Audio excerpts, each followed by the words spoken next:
tun sa hakini. Usa sanay kita aji hinapat, wahananda wami kaskas ko na ayaway hatsano, anini ay ang asawita.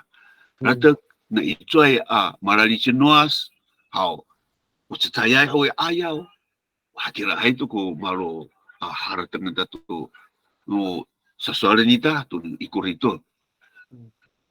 好，老师，我们谢谢老师的开场哦。那我们就直接进入我们今天的主题哦。我们上次讨论的哪少啊，好像大家看这个画面哦，就是我们有从那个巴吉萨开始哦。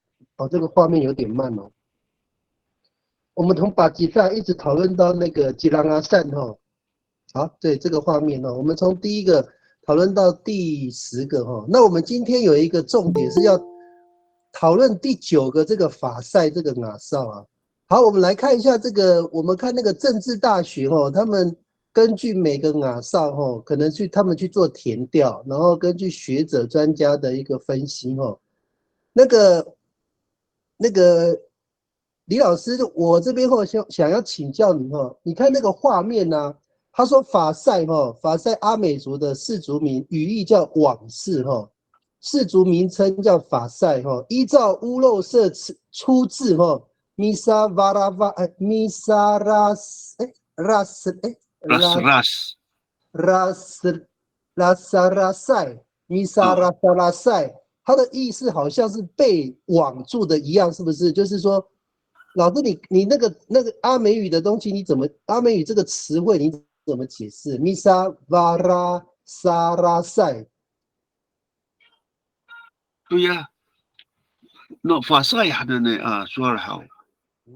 我说哎呀，我好过嘛，等于年我也第一次听到了。好，那说米沙瓦拉萨拉塞。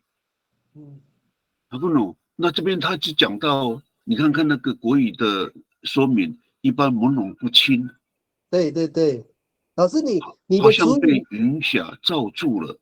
对，你有印象中有这个类似法赛在形容这个就好像看不清楚的样子吗？在我走过的部落里面，好像没有听过这个。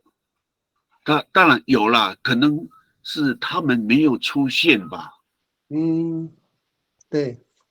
对，经过了大家在去填调的时候。可能有些是听到这个法赛这个名称，或者是那一地来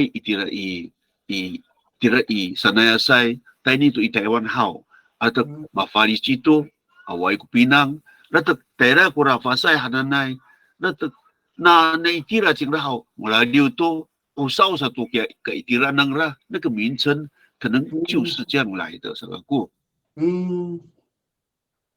所以这个词汇老师也是有点不是很熟悉嘛，对不对？没关系，他这个应该是说不定是南斯阿美的话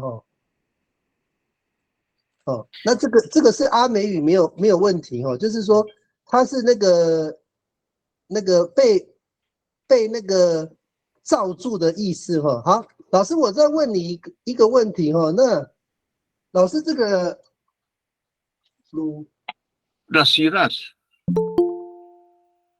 有可能，老师你讲类似老师我问你这个米鲁富是什么意思？是关起来呀，把它关起来，围起来。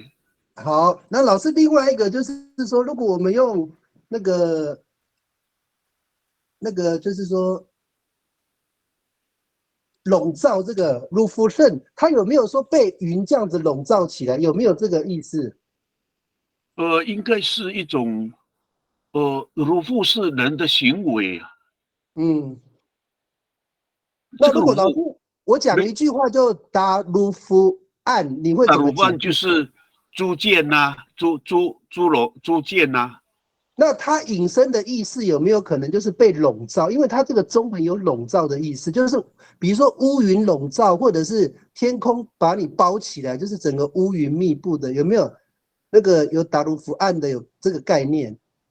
跟乌云好像，我所听到的就没有，因为乌云是围笼，就是人的行为把它围起来呀。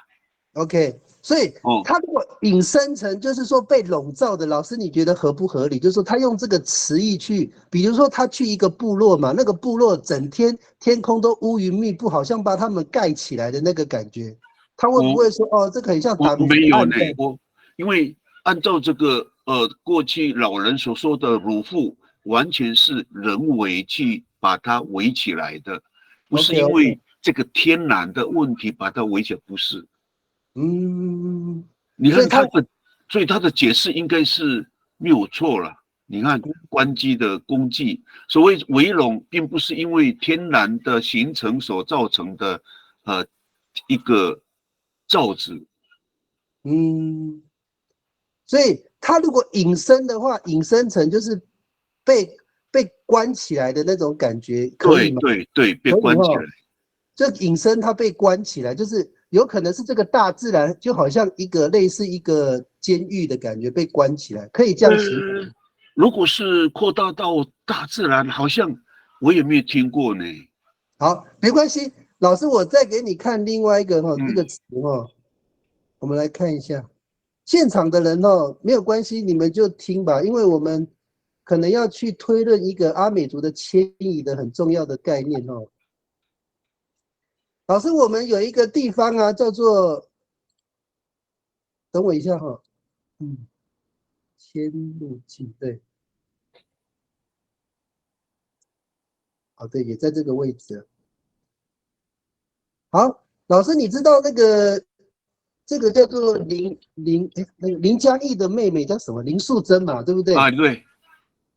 林素贞她说有一个氏族啊，有一个部落啊，叫做那个多鲁那个达鲁，我看到那个对，对，达鲁夫案，多什么多罗满色多罗满。老师，我念多罗满色达鲁夫案，是不是这个两个词很接近？多罗满色，这个音很难把它结在一起。那个就是如果我们不用讲那个搭啦，因为那个搭是我加的，它本来的叫做鲁父嘛。鲁父案对。然后我们如果再加一个搭的话，搭鲁父案，你听起来是什么感觉？达鲁夫案在我的听起老人的说法是猪舍嘛 ，OK， 好，对，达鲁夫案 ，OK， 好，没关系，你看我现在企图做一个动作我们那个小白老师有没有在？有啊，小白老师有啊，有上线了好，小白老师，那个你们的你有没有印象？你们第一个阿少啊，就是你们达里萨干啊，他从那个兰屿，然后到那个到那个什么那个绿岛，对吗？萨那亚塞，对不对？绿岛是这样讲嘛。然后再到嘎嘎瓦善，到那个猴子山，对不对？然后再到阿拉班奈到大概是现在的那个什么，那个是卑南溪吗？还是那个？那是卑南溪口的口。卑南溪口嘛，对不对？那再到那个阿拉巴奈那边，然后一个是往下走嘛，对不对？往恒春走，一个是北上走。那老师，你们最北的达里萨干最北到哪里？就那天看到的，就在那个而已啊，那个花莲市啊，就看到那个而已。之前的话都在我部落而已呢。我说没有，我说之前最远到那个北的，不是你们第二次的，就是第一次到最北的达吉利斯，对不对？对。老师，达吉利斯在现在的什么位置？新城吧？新城是不是在那个利物溪的旁边？应该是啊。达吉利斯好，我们来看这张图哈。我们来看这张图，小白老师讲的这张图，我们大家看一下。然后这个本是的，以后那个大家有没有看到这张图？等一下哈。好，这张图很清楚哈，这个是截图哈。好，我们看一下那个港口的那个战役哈，就是第3次哦，我们那个被杀的那个时候，各个nga哨逃窜的方向哈，大家仔细看哦。我把这个画面放大哈，那个红字哈就是逃窜的nga哨哈。你看这个nga哨有7个nga哨，你们看一下那个花莲市有一个nga哨叫达里萨干，有没有看到？有，最上面的，最上面有一个叫达里萨干，现场有没有达里萨干的nga哨？只有我啊。好像小白老师只有你哦。好，我问你们哦，你们在花莲市有没有听过达里萨干？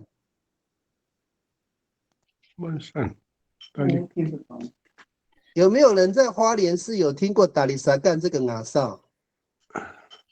好像没有，对不对？花莲市的那个部落好像都没有nga哨花莲市的那个部落有四个，就是一个是嘎苏岸嘛，一角川部落，一个是卜卜，对不对？一个是那个那刀烂，一个是李道，对不对？好，你们看看哦，恒春阿美道他跑到利雾溪从利雾溪口进到花莲平原的话，他们唯一跟达里萨干恒春阿美最接近的就是里道这个词汇，因为他们的恒春系统就叫把里道，有没有？唯一一个可以跟达里萨干连结的就是那个把里道嘛，对不对？那个老师你可以去里道问问看，那个南斯阿美跟你们恒春阿美到底有没有什么关系？好，这个达里萨干在花莲市就凭空消失了很神奇哦。我们在花莲市几乎不知道有达里萨干这个nga哨，但是这张图很神奇他把达里萨干列为什么？就是花莲的nga哨那事实上，你去花莲市做，李老师有去花莲市。那个李老师，你去花莲市的话，你可以讲一下你在那个七角川那边卡苏岸访谈的时候，他们怎么对nga哨的描述？你可不可以说一下？当时我们到溪口去问，但是我们说那个nga哨是不是分得很清楚？可是他们也不知道nga哨是什么。不知道啊，所以我不知道啦，有没有人去花莲？不是现在在花莲市这一块，是不是有nga哨？那我们可以从这边去推论。那我们一般都是把nga哨，就是因为曾经住过的地方，叫我们说把它变成为我们nga哨嘛。那他们都没有移动，是不是这些都是他们nga哨的名字？所以现在他们说啊，我们是这个说案就是一个nga哨，不是卜卜是一个nga哨，他们就没有移动过，是不是这样？我不知道了。OK， 好，那个马里盖老师，你不好意思，你先帮你父亲帮那个麦克风关掉因为会收到你们的声音。我听不太清楚。对，我的意思说，先帮你的那个父亲把那个麦克风关掉，不然会收到音。还是说不是你的父亲？还是我搞错了？是谁？关掉了。真风，你爸爸的那个麦克风关起来。对，先关掉不然会收到你们的音不然书贤你帮忙关一下，他们可能不会按。对。好，他整个退出去没关系，我们就尽量麦克风关掉，要发言的时候再打开因为会有很大的回音这样。好，我们那个主要的今天我们要讲2个氏族一个是达里萨干一个是纳绍，好，一个是法塞。好，我们来看一下这个阿美族的迁徙的那个路径我们这个 FB 有 po 了。好，其中我们看一下这个说法就是说我们的那个整个阿美族的迁徙第一个是说我们到兰屿，好，再到绿岛绿岛就是散内亚塞，再来是嘎嘎瓦善就是猴子山，再到那个卑南溪附近或者是资本溪那边叫阿拉班奈，然后再来是一支往南一支往北好，这个说法比较是主流。那第二种说法是说从南洋群岛到恒春，再到阿拉班奈再到台东平原，再从台东各地发展好，我们来看第3个马兰部落指出阿拉班奈就是现在的三河然后就三河其实就在资本溪的南边呢。那再来有一个说法是卑南族的发源地就在那个阿拉班奈也是跟我们一样，可是卑南族叫做巴拿巴奈yan它不一样，它叫巴拿奈yan它也是在三河。那卑南族怎么会跟阿美族一样的发源地我们来看看这个大家我们先看说法一第一站叫做兰屿，第2站叫做绿岛，第3站叫做嘎嘎瓦善，第4站叫阿拉班奈我们看一下这个图你们先记住有兴趣的把它记起来我给你们看一个很重要的一个依据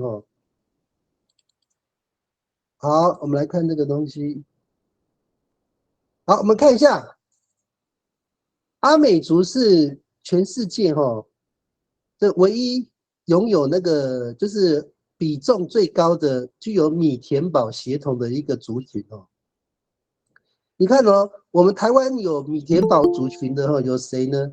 有那个达悟族34%，卑南族21%，阿美族88%，这是什么意思呢？我们再回头看刚刚那张图阿美族的第1站是兰屿第2站是绿岛，第3站是嘎嘎瓦善，第4站是阿拉班奈。那到了阿拉班奈之后，就会碰到谁？碰到卑南族。好，你们再看看这个图卑南族有21%的米田堡血统，达悟族有34%，阿美族是什么意思呢？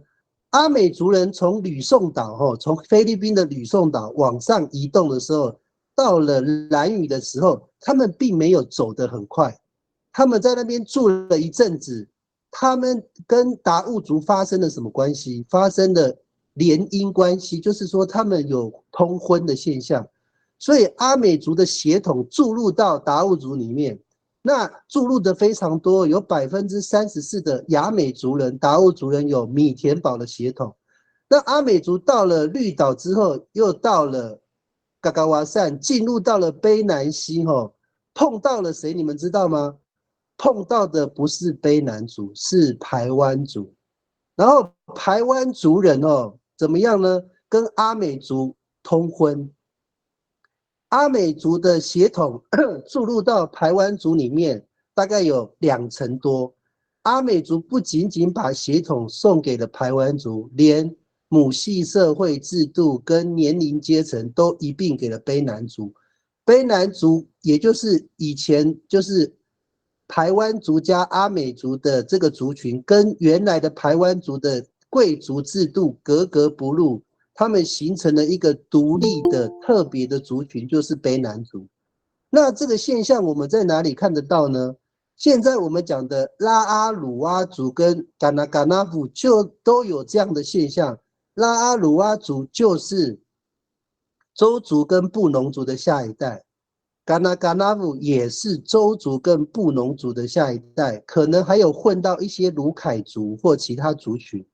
这个都是2个族群通婚之后，跟原来的族群产生某种文化的差异，它就从原族群分出来一样的，我们说明这个要有证据哦。为什么卑南族有21%的米田堡血型，台湾族人并没有哦？为什么达悟族人有34%的米田堡血型，对不对？那把米田堡血型从外来，就是从那个南洋群岛经吕宋岛到兰屿到绿岛到嘎嘎瓦善到阿拉巴奈，是阿美族把这个血统带进来的。好。我们听到这边应该有很多人有很大的问号有没有什么问题想问的都可以问。那个李老师，你先讲一下我这样的推论，你有什么看法？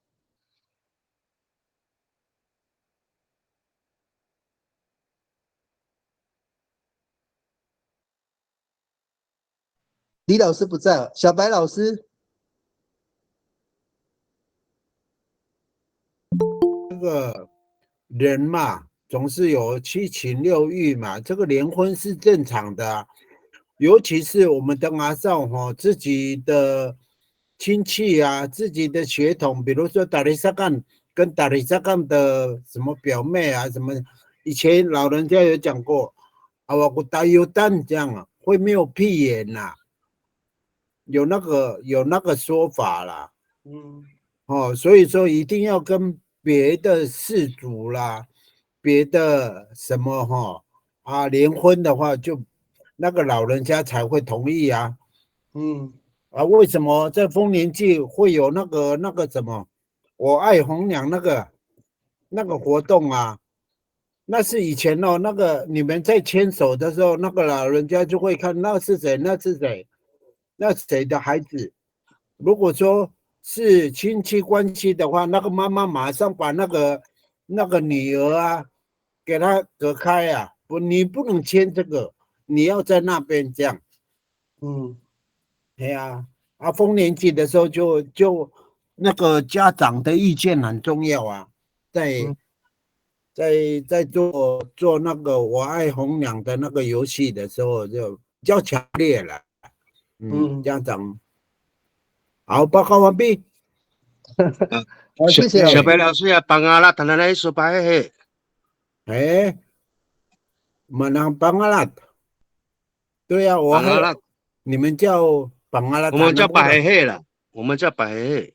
白黑啊，那么，哎，对，那个动作就是第一个，那个老人家的意思说要看有没有血统关系啦。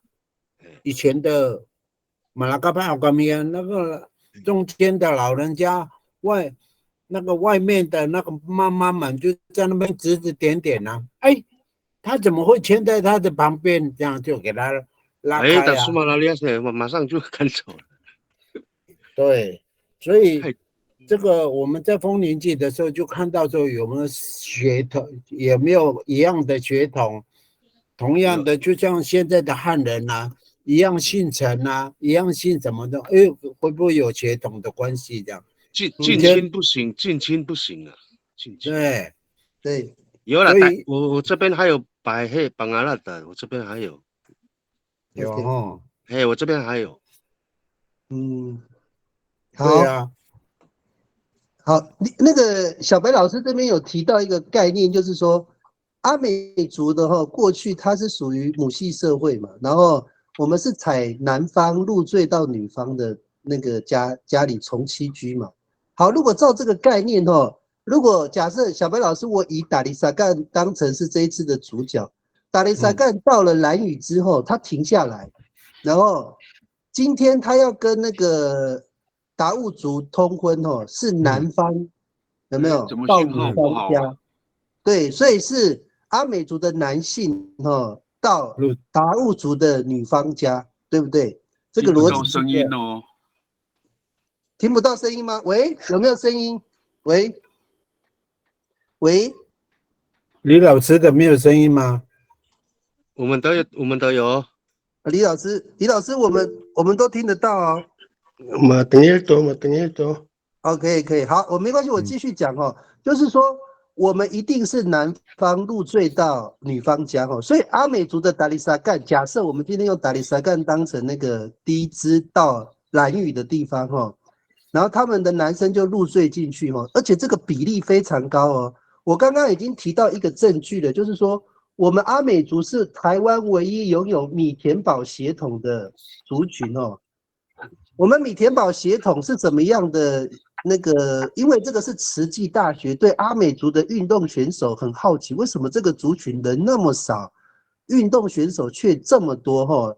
于是他们对了阿美族去抽没有血，信号哦。没有吗？哎，我问一下，其他人听得到我说话吗？有啊，听得到啊，听得哎，到。李老师，好像是你那边的讯号是不是比较不好？因为其他人都听得到我的声音。到5楼啦，到上面5楼啦。5楼，李老师，李老师，你到5楼，你要叫李老师去公园，这样比较快。李老师，你想办法哦，因为我们彼此都听得到声音哦。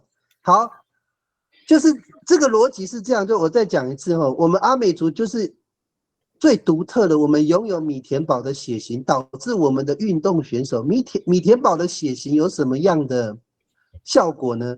就是说它的那个细胞在消耗氧气之后，它的含氧量会马上把那个氧气递补，也就是说它的血红素携带的氧的成分会比一般的汉人或其他族群的那个红血球含氧量会更高。所以阿美族喜欢做劳动力的工作，不是没有原因的因为他们的那个运动力啊跟持续力比一般人都还要久。这个就是米田堡血型的优点。好，我们阿美族进入了兰屿之后我们的男生就入赘到达悟族了。然后那个达悟族的，你看你看画面34%，我给他，我丢了这一下哦。好，老师你先丢没关系。好，那个达悟族34%表示我们阿美族人真的在这边待蛮久的待很久哦。然后后来我们到了绿岛，再到那个嘎嘎瓦善，再到阿拉巴奈我们跟谁通婚我们跟排湾族人通婚然后排湾族加阿美族产生的那个新文化就是卑南族的文化产生的卑南族所以这个21%就是阿美族的血统注入到卑南族所以不仅仅把血统都注入了，因为我们的男生入赘到阿美族会怎么样？会改变他们的整个社会组织结构，因为阿美族有年龄阶层，还有什么母系社会。台湾族是所谓的双系继承，它是贵族制度它没有年龄阶层，它也不是母系社会所以卑南族为什么会有阿美族的母系社会跟年龄阶层，就是因为阿美族人跟排湾族人通婚，产生新的民族的结果。过去才有现拉阿鲁哇族，对，也是一样的现象好，我现在讲比较多变的原因是让大家熟悉这个现象好，我们回到那个原来的那个地方，我们看一下那个这边另外一个所以阿美族是不是从兰屿到绿岛到猴子山？哎呦，画面出来再到阿拉巴奈。好，重点阿美族进入了卑南溪之外或资本溪的时候，他现在要怎么走呢？一直往南一直往北。好，阿美族人怎么走呢？我们现在看的重点阿美族人不走河线，不走山线，他走的是海线。我们以达里萨干为依据达里萨干进入了什么那个卑南溪的时候，一个往南就往恒春，一个往北怎么走呢？他一直找所谓的出海口他往北走找到一个中间的叫做秀姑兰溪然后再往北走他又找到了花莲溪、木瓜溪，再往北走他找到了利雾溪然后恒春阿美就在利雾溪那个对那个地方做一个命名，叫做 Dakitis 德基里斯小白老师，我这样子讲正不正确？答对了好，达里萨干到了那个什么利雾溪之后他到的时候是什么时候呢？是在16世纪的时候，就是荷兰人来台湾的时候。大吉利什是为什么要去利乌西呢？好，我们回到一个很根本的问题，阿美族人根本就不把台湾当成是他的家，这个是阿美族人来台湾做生意的地方。阿美族人过去是海洋民族，他是利用以物易物的方式，在各个岛屿做交换的动作。他从南洋群岛到吕宋岛，到兰屿，到绿岛，到台湾，到秀姑兰溪河谷，到利乌溪河口的目的，都是要找有没有东西可以拿。他要跟原来的岛屿做交换的动作。他要交换什么呢？我先举一个例子阿美族人最远到哪里？你们知道吗？到现在的13行的博物馆那边有琉璃珠、玛瑙，还有一大堆东西。阿美族利用航运的能力到了13行，他回头利用东北季风回到那个利乌溪，又回到花莲溪，又回到大港口，又回到那个卑南溪，又回到太马里溪，有没有？然后他做什么动作呢？他把13行博物馆的琉璃珠一大堆东西跟台湾族人交换，所以现在台湾族人他们什么琉璃珠、什么勇士之珠、什么珠，都是那个16世纪以前阿美族人透过海洋的航运的工具帮他们载过来，跟他们做交换的。好，小白老师，我这样说明合不合理？很合理哦。好，再来就是说，为什么那个有一个证明？我刚刚想要跟各位讲的就是这个亚绍叫做，我们刚刚有提到一个亚绍叫做法塞我们回到这个画面好，法塞法塞的意思是什么呢？就是被网罩，就朦胧不清我刚刚有问那个李老师可能我们这个词汇要再研究一下。你们知道为什么那个13行博物馆的那个叫做巴黎吗？叫做巴黎，对不对？那边叫巴黎。对，我们那个蒋义雄老师曾经说他们是那个法兰奥的，他们是马兰阿美他们就说那个巴黎的原来的意思叫什么？就是法力，就是风的意思，因为那边风特别大。那你们知道吗？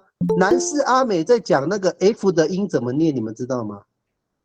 法力他们会怎么念？南势阿美会怎么念？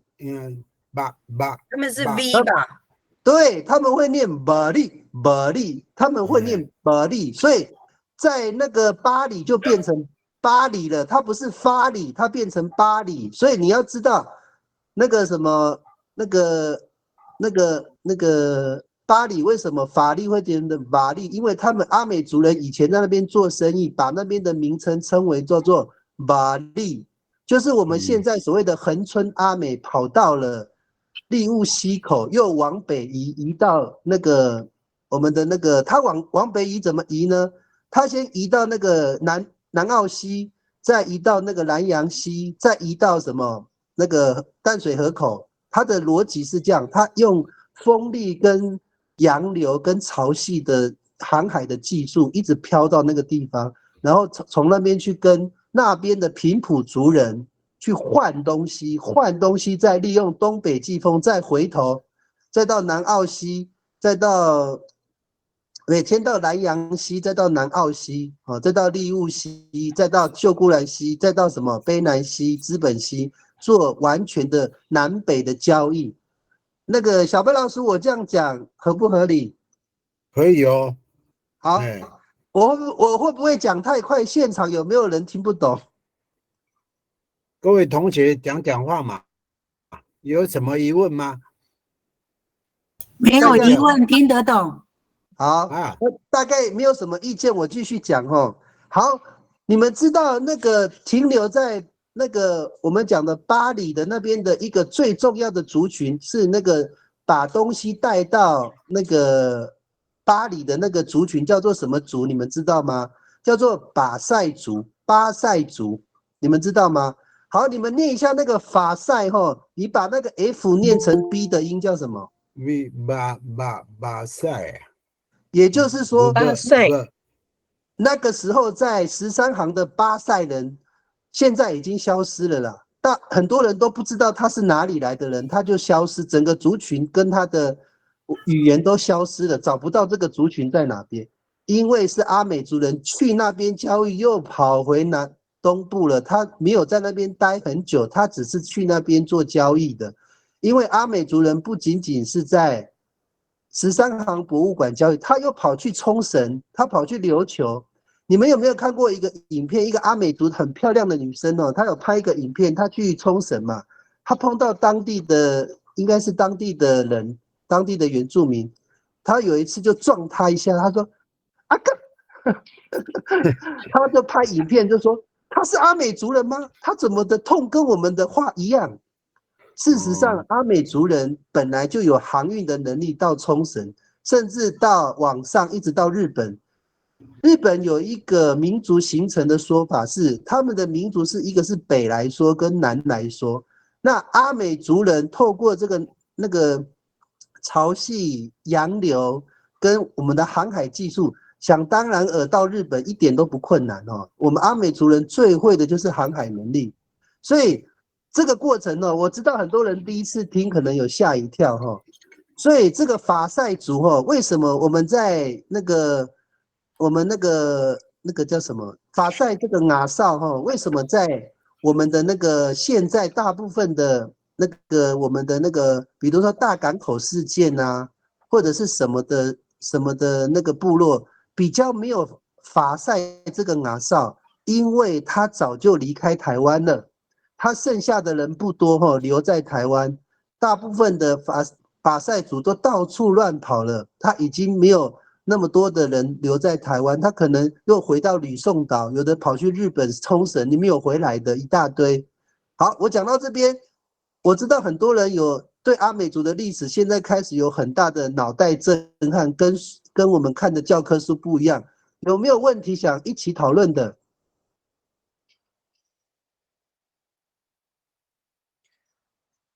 小白老师，你先讲讲话，他们可能第一次听很震撼呐，没有听过这样的版本。李老师，你有没有要回馈的？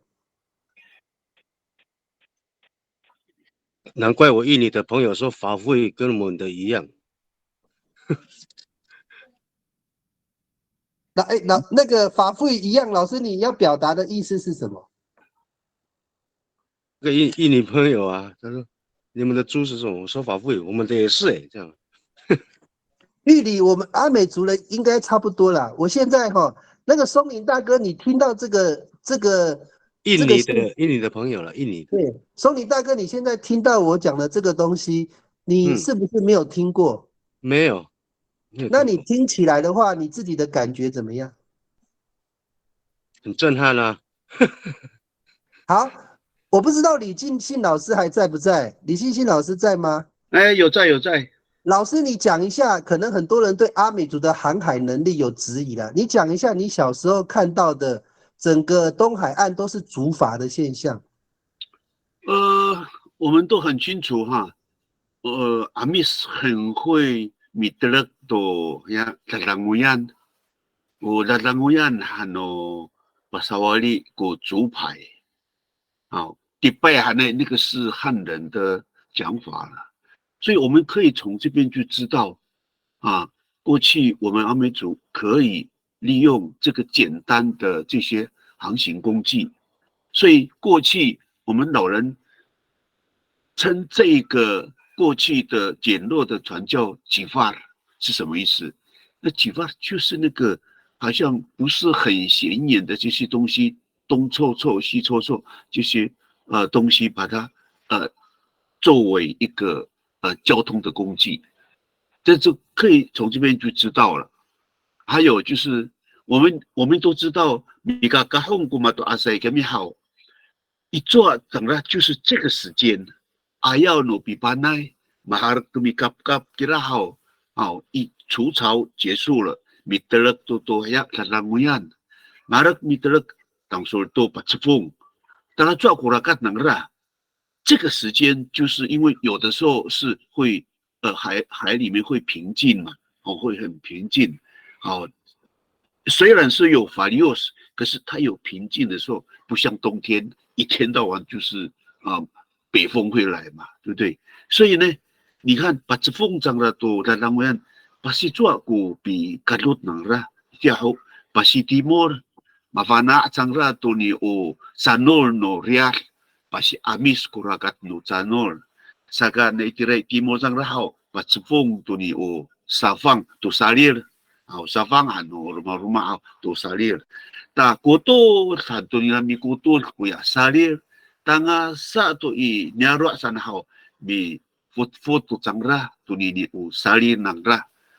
Halo pi pipit hanya to knaira mitili I tira ilangra. Maharapon kura pasitip to milangui. Mi kalot pasitip to. 我们从这边可以知道他们很知道我们应该用在什么时候会比较安全。好，刚才改造说我们是直走吗？没有啦，因为2天3天那都打点都过liar，你都当然你要过比较难，麻烦拿当然2天3天一定会不好了。那一拉好比怎么可当然，所以这样一直走，一直往北走。Hadir ay ko bihano matasay. Dahil sa to kasinawan how. Bas nano pasitimutibol ko ni Otsano no riarsa ito how. 你看rira 表面上北风吹得比较强，那我要流还能也来挪给啦，那时候会往南吹，所以有这种经验的时候，这些老人知道。但是他有一个重点，就是每到一个河口，就是大概是2天3天打点都过2、3号，你怎么都这样啦？等过了这个风势很强或是不好的时候，他们就往南走。马蒂来过那个你我第一呀以后我爱好过你我引擎奶奶没有引擎，只有靠动力跟你的那个帆大概他们也会用叶子啊之类的把它编起来。麻烦那你多利马多阿塞dia kira，那我过record马多阿塞一dia然后里面啦都在龙安号，就是这些很自然的东西可以编起来变成风帆。hati来过record马多阿塞dia然后，所以这些依据是可以成立的。那我 kira。好，谢谢那个史拉琴，谢谢李老师哈，哇，刚好帮我那个讲不是很正确，再修正一下哈。那我们那个自己一定要先确认一个假设，是阿美族人哈，那个对水性的了解哈，比我们想象的多很多哈，因为我们已经离开了那样的环境哈。你看，能够从那个吕宋岛经过兰屿，再到绿岛，再到嘎嘎瓦善哈，然后再沿着我们的每个出海口这样。沿路这样子，你可以想象他们在过深海的过程的那个勇气啊，跟他们的技术要有多高超。你想想看，从那个绿岛到台湾岛就很恐怖呢，就是那个它旁边什么东西都没有，你用一个竹筏，其实对一个就是那是驾驶族人来讲，是要有那种必胜的决心，不是必死啊，就是说一定要划到对岸，不然就糟糕了。那所以你看看那个，我们先假设阿美族人哦，应该要有这样的对于海洋的潮汐、海洋的洋流，还有的那个季风的方向，要有一定程度的认识，才能够驾驭这个海洋哦。好，我们看一下这个一个更重要的观点。我刚刚一直强调说，阿美族人哦，曾经到北海岸哦，也是现在的巴黎哦。然后又继续往南移动哦，又回到我们的利乌溪口哦、秀姑兰溪口、卑南溪口，它主要的工作就是交换东西。那有什么证据？那个阿美族人就是说那个有做这个动作？你们看这个画面上面哦，我画重点给你们看哦。13行博物馆啊，哦，那个地方有找到有炼铁的技术。那这是考古学家发现的哦，东海岸的晋普文化哦，就是在哪边？大港口那边。再来是东南海岸的旧香兰的先民哦，这个旧香兰也是卑对不起，阿美族人的那个旧的遗址好，这个3个地方他们发现什么东西呢？有炼铁的技术那你们知道基隆那一带嘛，有很多矿物嘛，也包含什么铁的原料，所以在13行那边炼铁是很正常的。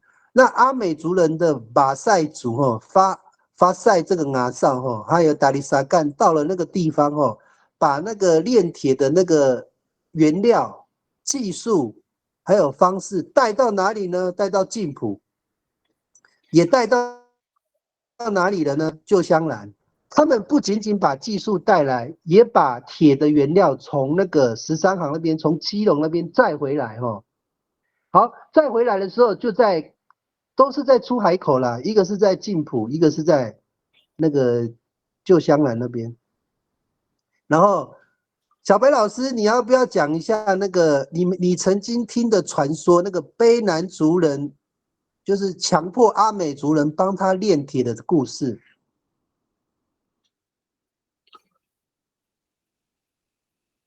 小白老师，你还在倒垃圾吗？小白老师，等一下，好，这样可以了吗？可以了，可以了，喂，可以了吗？很清楚，可以。哎，kawasan ang kura pijumuran no yakia no mita amis hao. 第一个matalawa itu kawas， 对不对？因为那个时候听说那个kawasan kura 地方刚好就是应该是乌拉朗氏族啦，有一个人他学会了怎么去制作那个枪啊，不，那个刀啦，跟锄头啦，结果卑南族的乌拉比上岸呀，就是在现在的嘎嘎瓦13村那边啦，13那个台东大桥不是一下来的时候就是出海口吗？就大概就是那个地方结果呢，后来呢，卑南族就命令他，你要帮我们做这个，因为他们已经可能有那个矿已经买回来了啦，然后就叫他说你要帮我们做这样，结果他不愿意他跑掉后来那个卑南族的就把他不是拿你那个他的炉也把你那个是比上结果他就给他也埋起来，然后你来李维基那就不敢住那边，会被杀死努拉不用给他结果他就跑掉了。1个礼拜之后他就从那个什么地方高卢路还是哪里，从北方这样过来回来看，结果冒烟了。因为他之前比巴鲁尼来看，你直接用买了古拉不用卖给他，后来呢，那个火慢慢的火起来了，结果会冒烟了。哎呦，那打了古拉阿米斯特拉呀个，伊那个木拉努那么拉尼，是不是有鬼的？哎，高瓦山来多那个地方就高瓦山来。他的意思，他的缘由是这样并不是那个什么什么山，猴子山，不是台语的那个说乌努米达阿米萨亚古尼亚到几个诺马多阿塞高瓦山了，有鬼的地方就这样原来是也巴鲁尼拉马里卡达亚扎就这样。所以那个出海口卑南溪的出海口那边有一个，应该也是旧香兰还是什么地方，我就比较还没有办法去确定好就这样。好，高瓦山的由来就是这样。谢谢老师老师你透过那个嘎嘎瓦山的由来说明了这个铁器就是炼铁的技术确定，因为在旧香兰遗址，考古学家有挖到就是那个炼铁的证据嘛。那这个我再讲一遍哦，我们阿美族人哦，这13行哦，那个我们刚讲那个巴塞族哦，就是巴塞族哦，还有我们到那个晋普文化那边也有铁器的考古遗址哦，再到旧香兰的哦，在卑南溪还是资本溪那附近哦，有一个旧香兰哦，那边也有一个什么铁器的遗址。这3个点都是阿美族人曾经去过的地方。那阿美族人主要是从13行那边哦，把炼铁的材料运到哪里呢？运到晋普，还有运到旧香兰哦。所以可以从这个遗迹可以更证明一件事哦，因为我们看看那个他们这几个哦，都是用马来式的那种就是那一种的炼铁法啦。那这个马来式的哦，通常都是南岛语哦，所以它这个是主要这个的炼铁法是阿美族人本来就会炼的，它经过吕宋岛到那个到哪里？到兰屿，到绿岛，到嘎嘎瓦善，到阿拉班奈，他已经会炼铁了，只是他没有原料，没有想到他到13行的时候看到有原料，所以他把原料带回来的时候，他就会做炼铁的工作。那其他的族群当然不会，那会发生什么现象呢？阿美族人哦，是一个不太会农耕，不太会狩猎。甚至不会渔猎哦，我们一直以为阿美族很会抓鱼，事实上不太会。我们会可能简单的捞捕动作。阿美族人的工作就是以物易物，就是拿东西跟别人换哦。他以前的工作就是在各个岛屿去拿这个东西，所以阿美族人哦，他们不仅仅哦从13行那边做交易哦，他们换刀、换琉璃珠、换玛瑙、换衣服、换各个东西哦，到哪里换呢？到我们的每一个出海口往上游，跟排湾族人换，跟太鲁阁族人换，跟泰雅族人换，跟卑南族人换，换什么呢？有的是换琉璃珠，有的是换刀，有的是换什么服饰、什么项链。好，小白老师，我这边讲完，你觉得这样的假设 O 不 OK？OK 啦，有没有人觉得阿美族人有可能做到那么多事吗？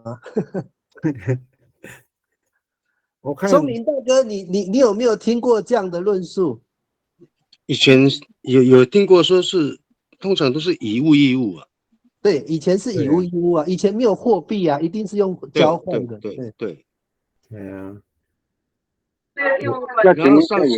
然后上次那个谁，那个李俊熙老师有讲那个，有一个很勇敢的是什么名字叫马恒亨啊？那个是马兰的。马恒亨哦，我们那边马恒亨是海象海将哦，马恒亨古利亚就是波涛汹涌啊。海象啊，对了，对呀。他的意思就是说，就跟那个海的力量，他就是这么有这种解起来很勇敢啊，乘风破浪很大。也很多说的那个好，那的跟那个马捞绕的名称是跟他有连结。你说你看法兰奥一直到马捞绕这么远一个地方，他会去，为什么？他就是出名嘛。当时就是日据时期的时候，他把那个什么，把那个也来个咩呀，麒麟这边的，好，或许是跟他们有很大的意见，他就把那个谷仓给烧了。为啥多他们捞的过来的麒麟个咩好，就逃到了更北边，西北边的山这边躲避。他们一路走，一面哭，一面向后看，因为他是谷子嘛，被烧的，所以他嘛扔谷，那么你那一直烧着，一直烧着，好，那不管那么多，他们就离开了那个地方。所以那个部落的人呢，一直就在上面，就在上面就下来。好，那因为因为他是年轻人，还会下来呀、去买一些东西啊。所以通过了年轻人之后呢，所以他们说就找了到台东去找马恒亨，那马恒亨就赶去到这个曲岭这一边，然后就跟那边的主管去交涉，他是看在马恒亨的面子，所以呢就答应他们就下来。可是他们究竟心理上那个地方已经是阴影了，被他们弄成这样子，被烧的都没有可以吃的，所以他们回来之后呢，他们就想办法要移动到这个现在的三民里。那他们每一个人都拿个火把，就是半夜就往三民里的方向去走，所以那个地方就因为那个火把的关系，所以把他们的名称那边成功就叫马劳绕，意思是在这里。那马恒亨他的力量就在这里，他可以把这些纠纷可以透过他的民声啊，就把它摆平了。对了，基本上啊，奶奶。好，谢谢李老师的补充哦。好，我们刚刚在延续刚刚的那个话题哦，就是说阿美族人哦，从13行博物馆哦，把很多东西带回哦，第雾溪口，又带回那个秀姑峦溪口，又带回卑南溪口，又带回资本溪口。他主要的工作就是跟当地的族人做交易哈，就是把东西用以物易物的方式哈。不知道各位有没有听过泰雅族的贝珠衣哦？贝珠衣，你看哦，这个文献哦，你们看这个画面，这个画面是1803年哦，有一个漂流台湾秀姑峦之际哦，描述的就是这些贝珠哦，就是泰雅族的贝珠衣哦。如果你们没有听过这个贝珠衣是什么呢？就是把那个贝壳的那种一些缝在衣服上的那些饰品哦。然后这些饰品呢，对于泰雅族来讲哦，有点像排湾族的那种很重要的琉璃珠啊，那些玛瑙相对的重要啦。所以这些贝珠衣哈，他们泰雅族人会在缝在自己的衣服上面哈。那这些贝珠是怎么来的呢？那他这边讲说，这个贝珠有可能是阿美族妇女所做，在与山上的泰雅族人交易。你看，1803年哦，在18世纪初哦。这个是什么意思呢？阿美族人全部都是透过什么出海口，所以你看这个贝珠衣哦，他这边是说秀姑峦之际，应该就是在秀姑峦的那个什么出海口，但是秀姑峦的出海口哪里有那个泰雅族？所以这个地方哦，可能是在讲的过程中，我觉得最有可能的地方，因为贝珠衣通常是在哪边呢？是在北边的那个泰雅族哈，像复兴乡的啊，或者是南澳那边的，那最有可能是在哪边跟他们交易呢？在南澳溪或者是南洋溪哦，那边才有可能碰到北边的泰雅族。所以阿美族从13行那边哦，把这个贝珠不一定是阿美族人自己做的啦，有可能是从13行那边交换的，然后泰雅族人想要这个东西，就跟阿美族人讲说，你下次多带一点，他就会一直不断的从那边进货给泰雅族人，所以变成泰雅族人的一个他的一个文化哈。这个贝珠衣你们去 Google 查哈，它就是泰雅族的一个服饰的文化。那从这个种种的关系哈，阿美族人哈，他的生活形态都是在出海口。都是在做以物易物，都是在做交易的动作，都是在跟各族群。所以以前的东海岸啊，包括到北边哦，有一个很大的现象哦，给你们看这个现象。我们有一个语言学家很有名哦，是南岛语言学家的权威，他叫白思乐哈。白乐斯还是白思乐，我忘记了哦，可能我有讲错了，反正就是姓白的哦，不是白丽娟哦。好，白思乐哦，他提出的那个语言的可以互通性的一个区域，大家看一下这个这个图有没有看到那个紫色，就是花东一带的你看那个花东一带是不是紫色的包括那个拿岛烂你看拿岛烂它还特别独立写，还有 Sakizaya 因为它是南斯阿美。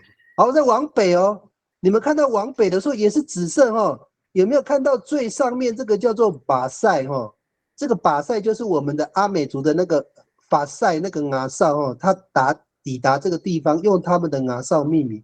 我跟你们讲基隆的和平岛基隆的和平岛啊，当阿美族人第一次登陆在那个基隆的和平岛，你们知道他们阿美那个巴塞族对和平岛怎么命名？你们知道吗？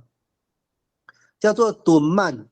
还有怎么跟我的故乡一样，我的故乡也叫敦曼啊。原来和平岛那时候巴塞族登陆在那个和平岛的时候，就是基隆那个和平岛进去要付钱的，你们知道吗？那边要付费的，我上次去还要付钱。它就是在一个海岸的岩礁那个地方啊，然后你进去之后风景很不错啦，跟我们胆曼很像啊，所以可能为什么叫胆曼敦曼呢？它叫敦曼。事实上胆曼是中文的讲法，它真正的讲法也是敦曼它不是胆曼，它叫敦曼。它那个巴塞族到和平岛也叫敦曼这题外话。你们看这个颜色它这个都是紫色，紫色是什么意思呢？就是这边的话可以互通，因为他们要做交易，必须话要通。然后你们看一下这个花东一带往下看这个花东一带是不是也是紫色？从 Sakizaya 其实 Sakizaya 是阿美啦，因为他们已经成立，我们就尊重他们，然后就往下一直延到哪边你们看那个排湾族的这个地方它这个地方有几个小小的紫色，这个就是恒春阿美往南走的证据我刚刚再讲一次我们的阿美族人是从兰屿登陆，然后到绿岛、三南亚塞，再到哪里呢？那个嘎嘎瓦善然后到阿拉巴奈之后，一个往北走，一个往南走。你们看一下这个往南走这个轨迹你们其实可以去对一下地图，这三个紫色的小小点这三个紫色啊小小点呢我把它圈起来，不知道大家有没有看得到？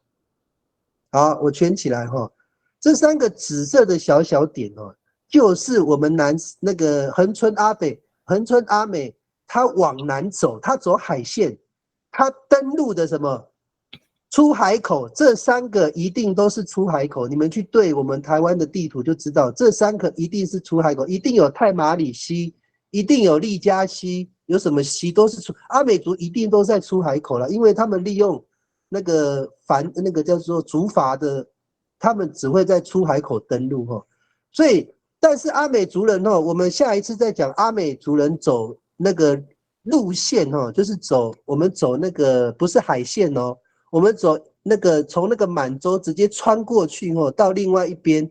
下一次我们再讲那个到台南做交易的方式，它不是走海线它是走路线这个下次再讲。我现在要跟各位讲的就是说，我们现在看到的阿美族的路径一直到台南，你看台南这一大块。我想问各位各位看到陈金峰的脸会想到哪一个族群？陈金峰是台南人平埔族。我看到他的脸，我第一个想到的是阿美族。阿美族就是很像阿美族嘛，所以那个陈金峰到他出来的时候，我一开始以为，因为阿美族很多棒球选手，我以为他是阿美族原来是平埔族所以他有可能是我们那个时候阿美族人留下来的，或者是西拉雅族好，没有关系，我们现在很大的证据这个是语言学家对于该地语言可以互通性的分类所以你看阿美族去过的地方有没有？就是这个紫色的地方，大家多看几遍我们的阿美族人不是只有在花东一带运动那有人问说，为什么巴塞族，为什么日本人的时候没有调查到？因为巴塞族的文献是在荷兰时期，在16世纪的时候，在荷兰的文献里面，当日本人来的时候，巴塞族已经没有了，所以他们会以为阿美族只有活动在哪里？花东一带。好，我把这个用语言的角度做分类，不知道那个李老师这边有没有特别的想法？因为你们都是族语的专家，用语言当成阿美族人迁徙的证据，这个合不合理？应该是很合理啊。我们可以从你看看，不管是我们这5个语言别啊，其实它的排列方式没有什么不一样的地方，这就可以知道说，我们过去在对话都很顺利，都很顺利，甚至于别的族群可能还会写到我们这个文法的排列，所以看到这个图的时候，我们就会想到说，原来阿密斯它是一个系统的，只是说因为时间上的这些间隔，然后再推移下去的时候，没有说很频繁的交通的话，就慢慢的就会变了。你看看啊，就是我部落里面的唢呐也好了，其实现在他们都已经40几岁、50几岁了，可是因为他们当时在年轻的时候，很多语言上他们都已经在改变了。现在他们讲话有时候他这个单词是不一样的。你看看，那何况是这么远的距离，几年、100年没有相异的话，那你说语言会不变吗？一定会变的嘛。可是我们可以从这个语言的排列方式就知道，那就是跟我们的系统应该是一样的。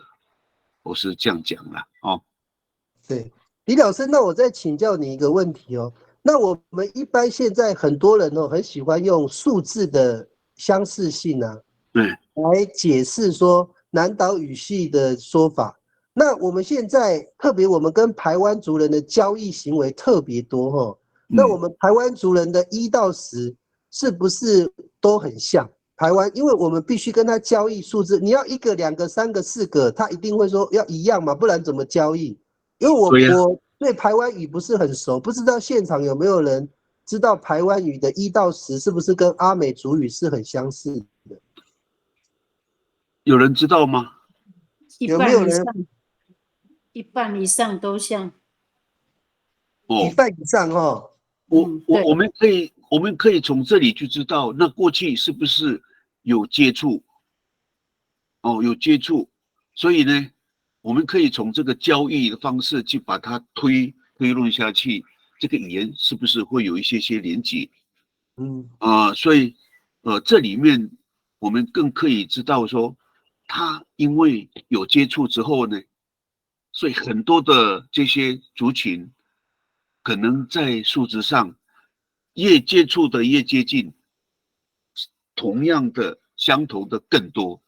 你看没有接触的，他就很少会有这种语言上会相同的地方。好，那我们说打样这一边，可能在数值上好像没有那么多相同的地方的样子，就是倒是南边这一边，因为过去阿美族在这里南下的北南的这样跑，那因为在交易上有连结，所以有很多地方，尤其是数字，数字很多都相同的。为了要大家去了解以物嘛，那它数字上是不是大家也要去个别去练习？所以排湾族这边很多很像的数字就是这样子。好，谢谢那个翠云老师提供这样的比例就是超过1半以上嘛。如果2个族群做交易如果连数字1个2个都搞不清楚，那其实很难交易啊。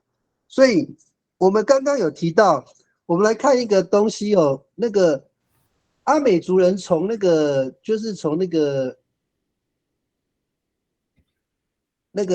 行博物馆到底带了什么东西呢？你们看一下这个东西是不是有玛瑙珠，还有玻璃手镯，还有玻璃耳，还有一大堆包括你看那个琉璃珠这边有琉璃珠嘛，还有这些，还甚至有金饰不过可能他们南方可能没有这个需求，所以我们看这些东西你可以发现我们现在其实南方并没有这些什么琉璃珠啊，也没有这些东西。为什么会南方出现这些琉璃珠哦？一定是从13行那边载过去的。那如果13行那边载过去的，到底是谁载过去的呢？这个就是我们现在提到的巴塞人嘛。那巴塞人的，我们给你看那个巴塞人的祖先哦，越来越有答案哦。大家看，我们其实一定要有证据的，不然我们那么乱讲哦。我们来看一下巴塞人的他的祖先的那个什么，他们的过去的研究哦。好，你们看哦，我放大给你们看哦，你们看一下。还没有跑，好慢哦，对不起。哦，我现在放大给你们看，现在正在放大中哦。这个是一个很重要的证据哦。哦，就是好看到了哦。你看哦，我念给你们听啊。现存最早定居在和平岛的哦，我刚刚讲那个巴塞人叫独曼的地方哦的原住民，他说是凯达格兰族的巴塞人，有没有？他把它讲成是凯达格兰族了。他们的祖先可能源自于菲律宾群岛方向的撒那塞，有没有？2000年前哦，经由台东东部至北海岸登陆，再移居到和平岛等地，有没有看到这个？他们是从撒那塞一样，我们一样是从哪里？是从绿岛、火烧岛、撒那塞登陆的。那请问一下，跟阿美族有什么差别？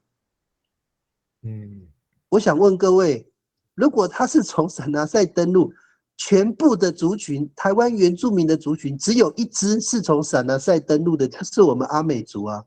还有另外一个族群叫卑南族，说我们也是啊。我刚刚前面已经那个说明了哈，从米田堡血统来看哦，阿美族人的血统注入到卑南族的血液里面是有20%几，那表示说阿美族的男人哦嫁到入赘到卑南族哦，也就是我们讲的排湾族哦，然后入赘进去哦，他们形成一个新的文化叫做卑南族文化，其实他们是排湾族。但是他们形成的文化是因为阿美族的男生嫁进去之后，主导了整个文化跟组织结构，他们变成母系社会，他们变成年龄阶层，而且他们的年龄阶层是斯巴达教育，比阿美族还严格啊。所以他们结合了阿美族的组织跟排湾族的性格，变成一个凶悍的卑南族人哦。所以卑南族人哦，就是说他们在跟阿美族抢那个什么撒那塞的，就我们也是那个从那个阿拉巴奈那边发源的，他们也是这样讲啊。为什么呢？因为他们的小孩会问说：“爸爸，我们从哪里来的？”那个爸爸都是阿美族入赘的，而我们是从撒那塞来的啊，阿拉巴奈啊。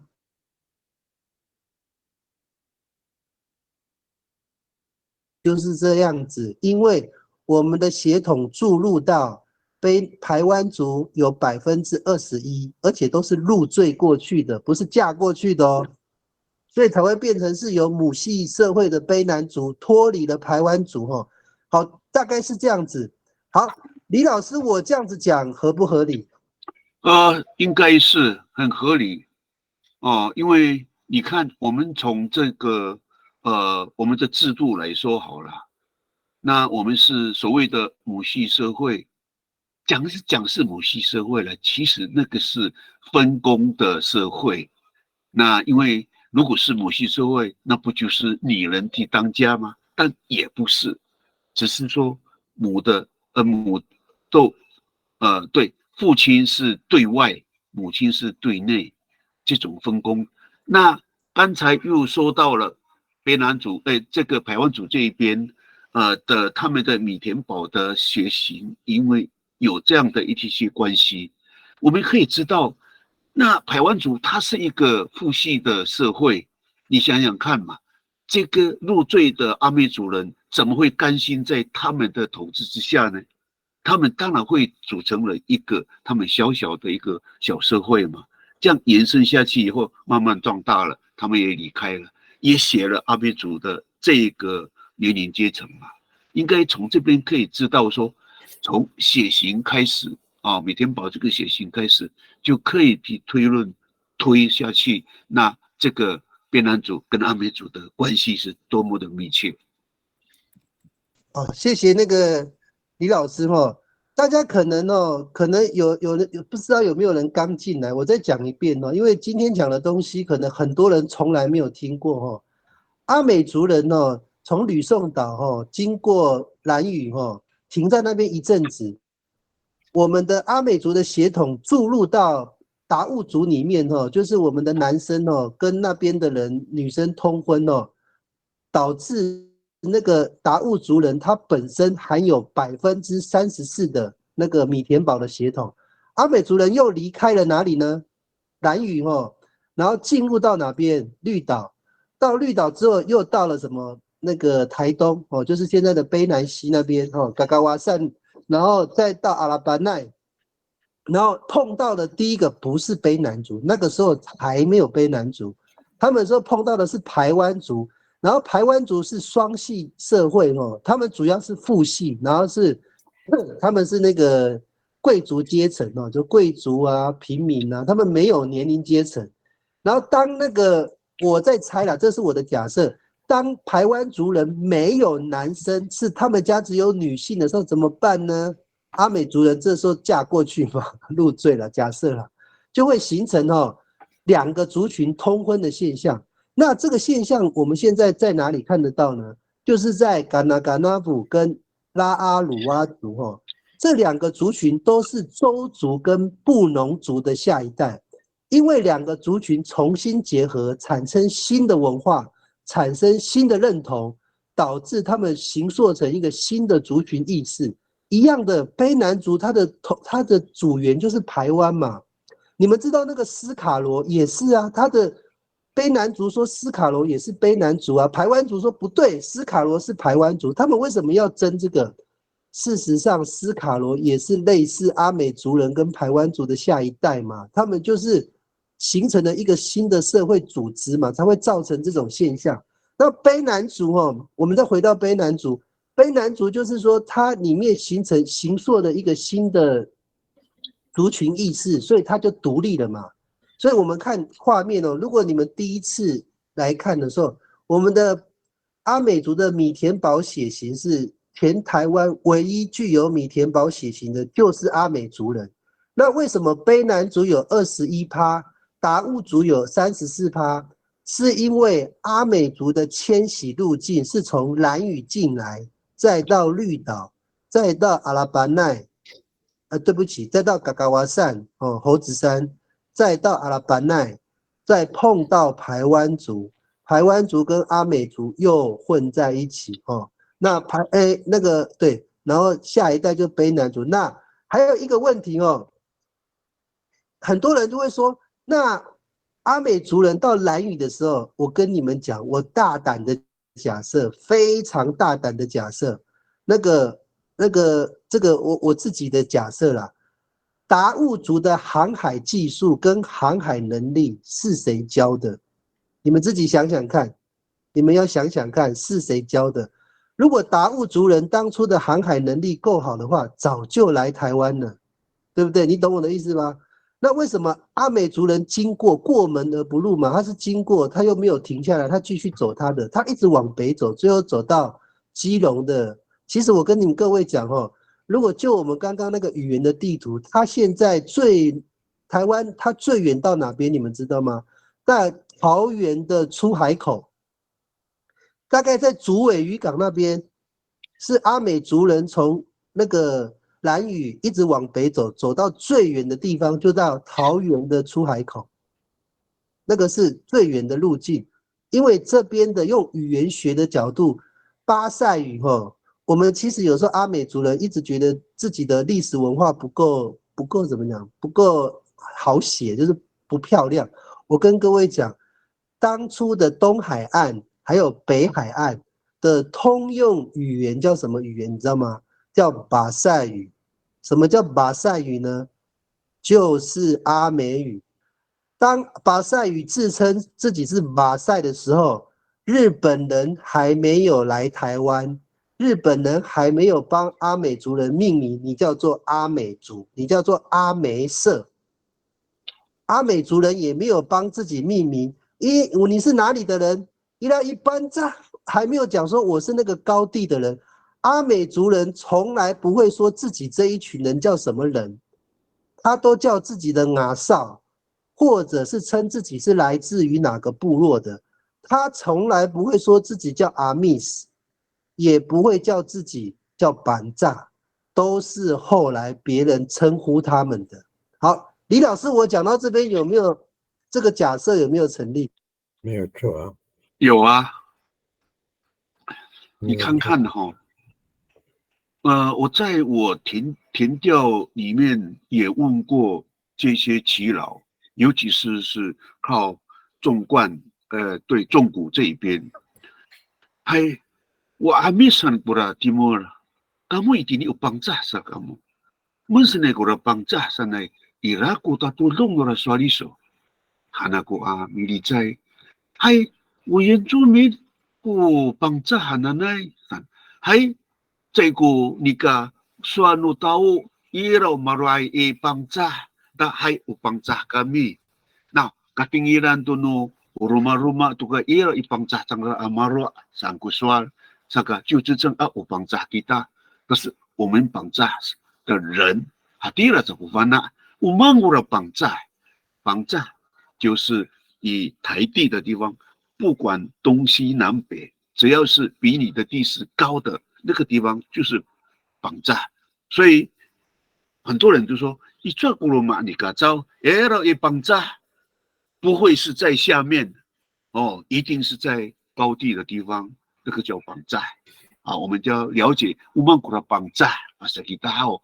而阿米斯都早呀一个自称是我阿米斯啊，达不到其他不是，而是别人说那个阿米塞上。可是还有一种说法就是亚酸还有个咩，努里蹦好那个呀阿美啊，那你好阿美什么哈，我们呢阿美，那我们王国了。Ya sabi tavukor, ya sabi ya ame, ya 我说的是多诺罗马，那我说你马兰跟你好，你蒋玉雄，然后我说了你看，到了阿米省了，其实蒋玉雄这个故事已经是400年前，就是以国来多，大概是200年前的事，在满清末年这一段时间的了，你按好。Tala timur, tala amis sang rahaw, na awan tutu ka muruhoan, ando ka tsuatan, itirahaw, malisak tuko, dini uruma ay pinahsalan, ansa uniungasaw sana, pati ko ay sangra, sa chuswa sangra, na amisay kami, sa anguswar, hatiray la. 所以，ali 还古swar to hati ni ay hao， 其实都不是自己自称的，是别人所称的。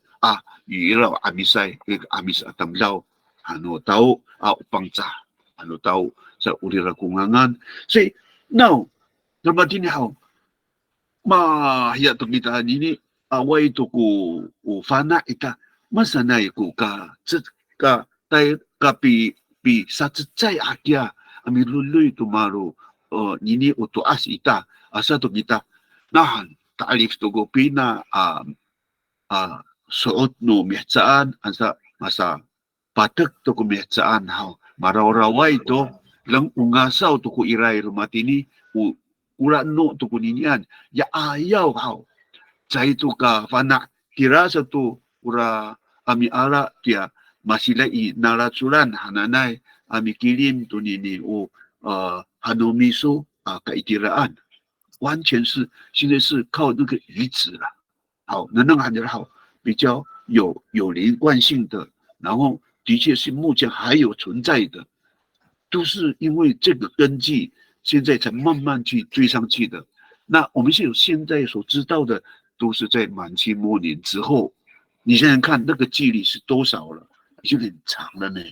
按照说，你念到拉巴塞在过阿米斯巴塞什么按照说你推到前面会有一些的不可能吗？一定都有可能。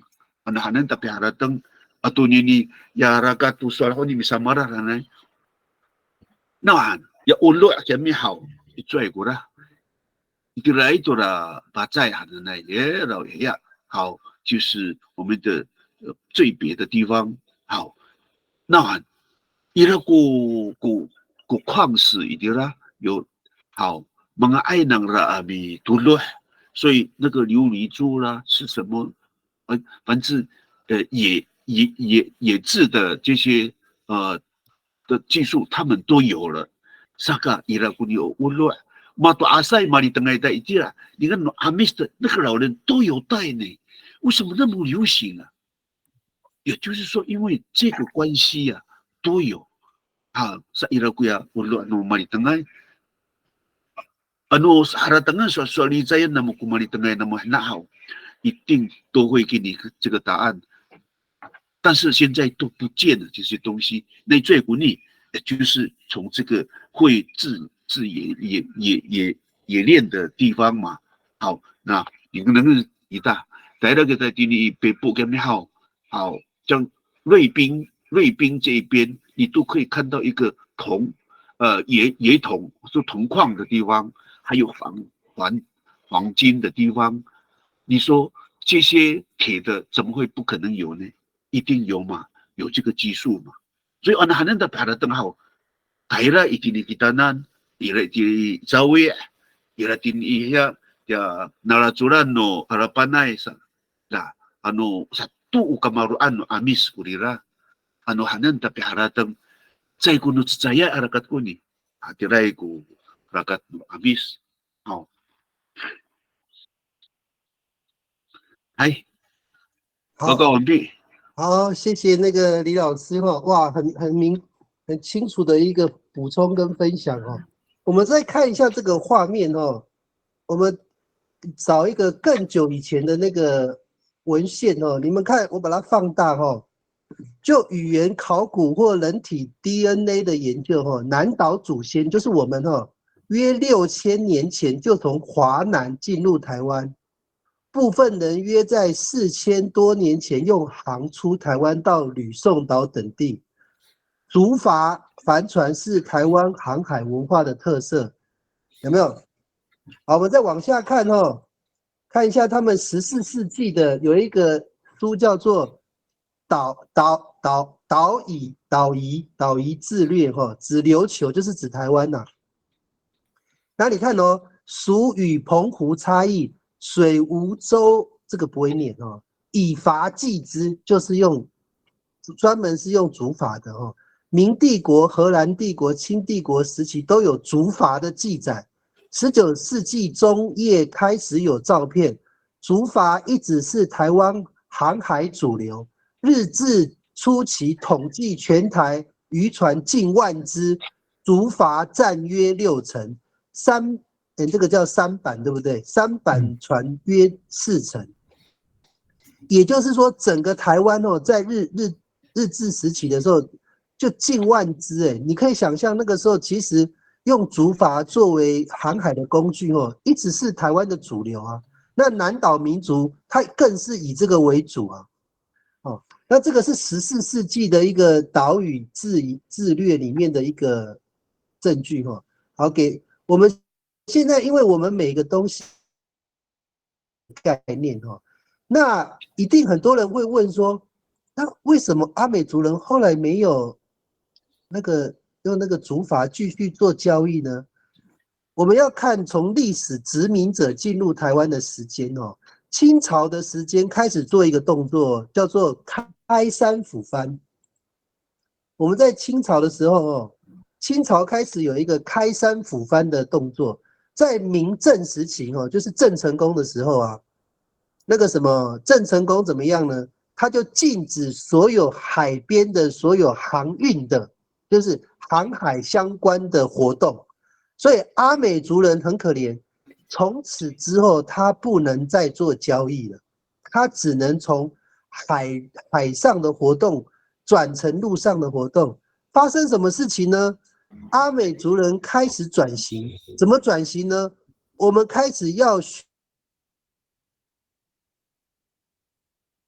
那个汉人，可能是平埔族，要学高山民族、狩猎、汉人、农耕，要学我们本来不太会的东西。我们开始要找土地耕种，我们当初就没有预想要耕种这件事。阿美族人他天性就是一个好移动，喜欢跑来跑去的。那怎么办呢？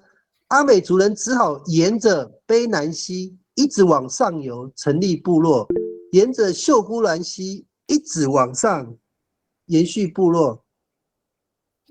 有人举手哦，那个升龙哥，你是不是有问题？疑问，升龙哥，你有问题吗？没问题，没问题。看到你举手，对，好，他就是阿美族人，因为明郑时期完全禁止海上的所有活动，阿美族人变成不能作为交易的民族了他变成不是商人了，他现在变成要当农人，要当猎人这件事对阿美族人来讲是很痛苦的。阿美族人天生就是一个游牧民族，他是海上的游牧民族，他专门以交易作为他的工作。转型之后，阿美族人种东西也不太会种，那个狩猎也不太会狩猎，织布也不太会织布。你们有没有发现，我们好像跟其他族群比都好像有点不太懂，但是我们又略懂。你知道为什么我们略懂吗？因为阿美族在跟其他族群打交道的时候，有看到他们在织布啊，他们需要猎具啊，需要什么刀啊，阿美族也有在帮忙交易啊，他们也知道这些东西啊，所以阿美族本来就知道这些东西，只是不太会用。后来阿美族慢慢转型嘛，我刚刚讲说他从卑南溪往上走，那秀姑峦溪也是一直往上走然后秀姑峦溪一定是大港口部落是最先成立的这个逻辑一定是这样，不可能是从上面往下，一定是由下往上一定是由下面往上面成立。阿美族就沿着上游，顺着那个什么秀姑峦溪一直走到哪里呢？走到很南几乎就是到了玉里那边。那卑南溪这边的呢，它也是往上走。也是一直走到快到那个池上那边，然后这两个尾巴秀姑峦溪的尾巴跟卑南溪的尾巴的交界处，就是我们现在讲的接近那个吉拉米带那边所以吉拉米带的画有一点恒春，有一点秀姑峦。我不知道现场有没有那个马美惠老师，你有在吗？因为你不会参加这个才对。有啊。美惠老师，你有在老师，你可不可以讲一下你们那边的画，是不是有掺一点恒春，有掺一点秀姑峦？有啊，大部分都是很春的，比较像。所以老师，你们曾经问过你们的那个老人家吗？就马朵阿塞，他说，你们应该是从秀姑峦来的，还是从卑南溪上来的？我还没有问呢，其实都好像我再查一下，它好像是都有呢，上次也有人录。所以你们那边的话比较偏恒春阿美嘛，对不对？还是秀姑峦阿美？我们的是大概就是那个恒春巴黎绕的。那对啊，所以你们应该是那个恒春阿美北上的那个碰到的。OK， 没关系。星海老师，你举手，请说。是那个我爸爸那个林景光老师有在讲嘛，那个富里这边的他们是属于巴里绕这边的那个拿少比较众多。还有我倒觉得是你刚刚讲的，对，由往北的时候，往那个什么那个秀姑峦溪上走的时候，所以那个富里队的拿少确实是确定是那个巴里绕的。OK， 那这样没有错了。所以你们那个原则上如果那个吉拉米带那边的富里那边的逻辑应该是恒春系统的他们是在卑南溪登陆的，由于他们的经济形态转型，不得已要往上游找部落，因为他们开始要耕种了，他们开始要狩猎了，所以他们不得已要学习高山民族的技能才能生存哦。因为明郑时期已经把我们阿美族的海洋的一些活动全部禁止了，所以阿美族人在从此之后就没有办法在海上进行以物易物的交易行为，那现在变成转型成农业形态、狩猎形态，或者是用采集的方式哦。所以阿美族人为什么后来就变成很会采野菜了哦？其实这应该是后来的事，并不是我们在航海民族的时候会的事情。我们航海民族做的事情就是去换，我们用琉璃珠跟排湾族换什么？换山猪，换山枪，换肉类，换一些想要的东西，换衣服啊，因为他们织布技术很强嘛。所以我们这个逻辑就是这样，就是说我们阿美族人转型之后，我们的历史从这边开始书写。所以我们阿美族人的认识自己的时候，是从什么？采野菜、采集，还有什么呢？我们种什么旱稻、小米，这个都不是阿美族的文化，这个全部都是高山民族的文化。我们是因为被迫转型不同的经济形态，强迫我们学习这些东西，但是我们现在的历史的书写，把阿美族人写的好像我们忘记了在海洋活动的这一段。好，李老师，我讲到这边，你觉得这样的合不合理？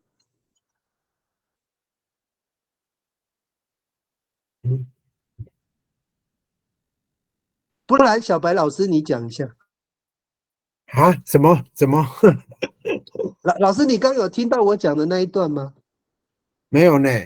没有。再讲一次。不然没关系。李老师有听到吗？李老师有听到刚才关注的哦，关掉的，那应该是关系是蛮大的哦。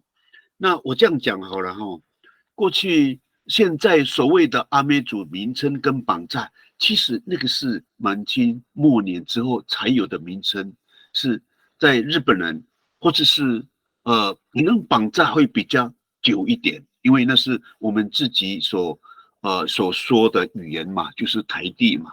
那这阿密斯这个可能跟日本人都有关系。那现在我们所谈的这个都是在就是在1626年，就是西班牙在占据了台湾的经过到了北部的时候，开始才发生一些很大的变化。那我们最先的这个祖先就叫阿密斯吗？叫绑扎，这个名称应该那时候是没有出现的。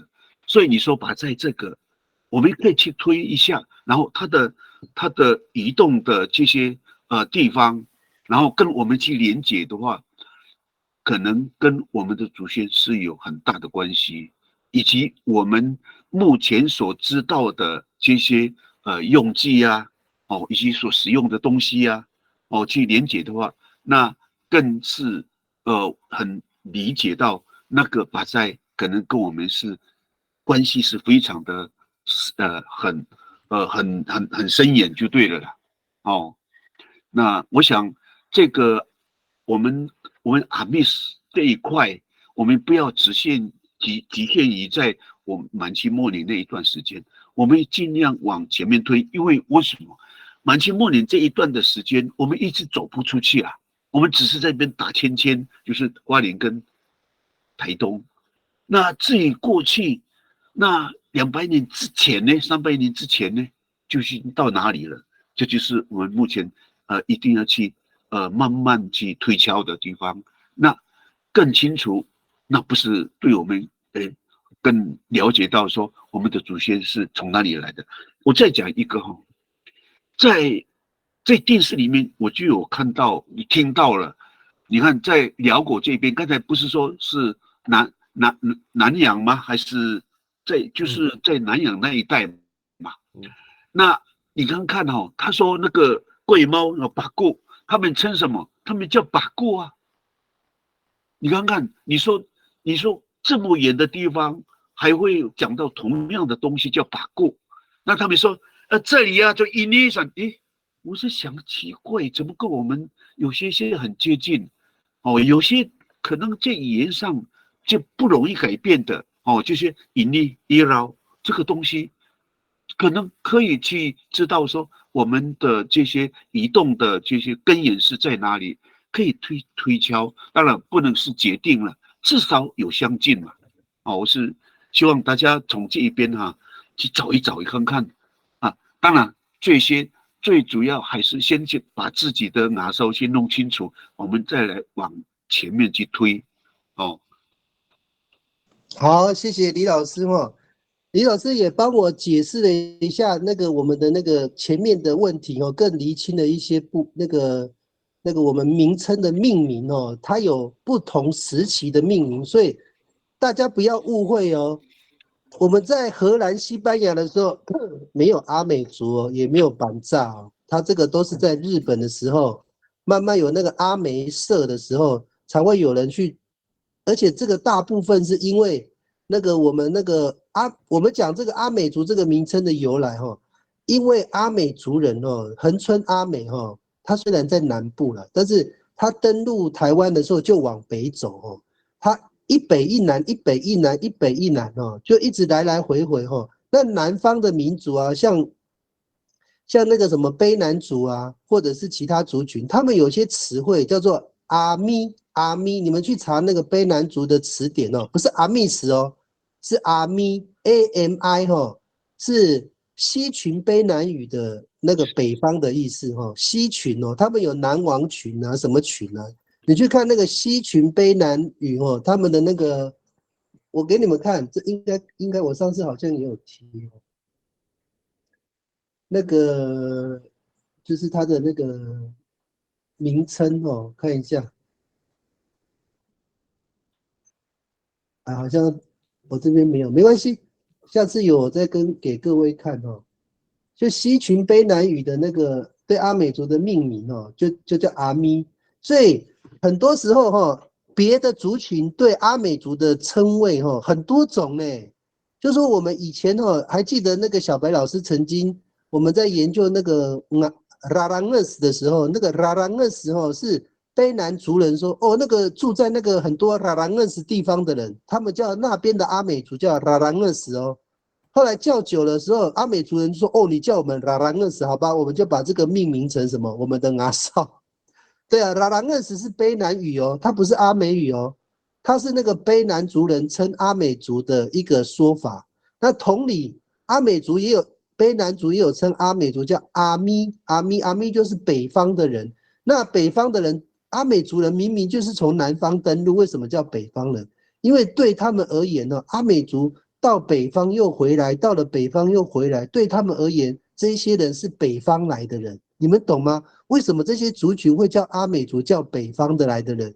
因为阿美族就是从北方啊，他到了那个13行又往南走，又拿的东西换的东西又往北走，对他们而言，阿美族人就是北方人，是这样子的概念啊。那我刚刚要讲的东西是，小白老师你准备你帮我回答这个部分，我们今天大概就差不多了。就是说我刚刚讲一个概念，就是说阿美族人的经济形态还没有，老师我先讲完因为你刚刚没有听到，我再讲一遍我再讲一遍了，我怕。对啊，我们来看一下阿美族人从明郑时期就被限制在海上活动导致阿美族人必须转型成农业跟或者业的经济模式。但是阿美族人压根这个就不是他的强项，他必须强迫自己学会去狩猎，强迫自己会去种东西。这个就变成我们后来在研究阿美族的时候，讲到这个地方都卡卡的，好像我们好像不太会狩猎，好像也不太会种小米，好像也不太会种，就是对我们来讲，我们好像没有那么多的能力。就是因为没有那么多的能力，阿美族才改采什么？吃各种草类的野菜。这个就是阿美族人为什么比其他族群更了解植物的原因，因为他必须要生活，他变成会采集、会渔捞、会这些抓小东西，他过去的东西都是用换的，他用换的东西都可以换到够他吃吃喝喝，但是他后来转型之后变得要很会抓鱼，要变得很会采菜，这个就是我们后来才透过有限的历史文献去认识我们的阿美族人，是从这边开始的。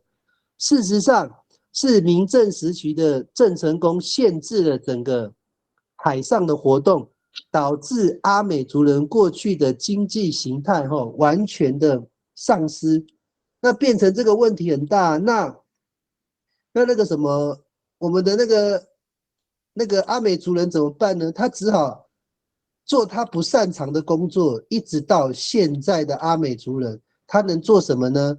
他做挖煤矿啊，做木工啊，做那个什么渔夫啊，他本来就是以物易物的高手，他是以前海上的商人。大家都忘记我们以前是海上很会交易的民族，现在变成我们大家都习惯说米萨姆公爱啊，你是做什么的米萨姆公爱啊，习惯就已经我们好像只会做这些工作了，这个就是我们民族对自己认知的一个讯息的不足。我们要知道我们以前的老祖先是很会跟人家讨价还价的，会去跟人家交易的，会跟各个族群打交道的，会运用别人的语言。其实这是我们的能力的。我们看一下这个画面你看巴塞族我们已经强调他是我们16世纪的阿美族人给你们画重点他们你看他是少数以贸易为主生活方式的族群这是阿美族人。他们一年只从事几个月不到的小型农工，其余的时间大多以制作工艺或器具、布料的这个东西，跟其他族群交换粮食。有没有看到？这个是阿美族人以前的工作。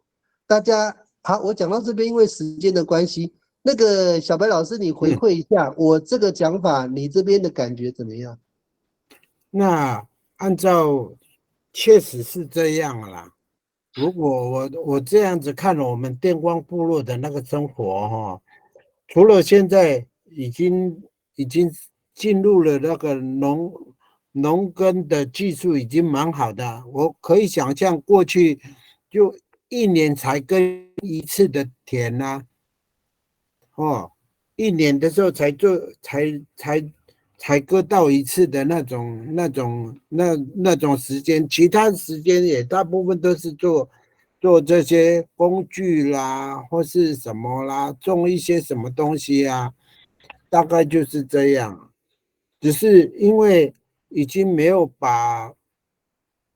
在海上做贸易的这个东西呢，一下子来做这个农夫的时候，真的不知道要怎么做啦。就慢慢的就在为了生活嘛，还是勉强的过啊。对啊，我认为是这样啦。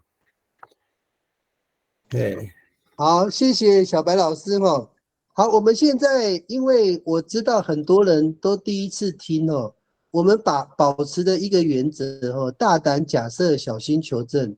我们每一个假设一定要有历史的文献做依据不能乱讲因为我们这个公开还有录音那现场有没有那个对我们今天讲的议题我们现在的时段还有7分钟那有没有人有疑问就针对你刚刚我们今天你听到的部分，你有疑问想要提出来我这边啊，小白老师啊，还有李老师都可以协助回答。好，我们请大家发问没有发问我们就结束了因为很累了，都没有休息，今天一直讲。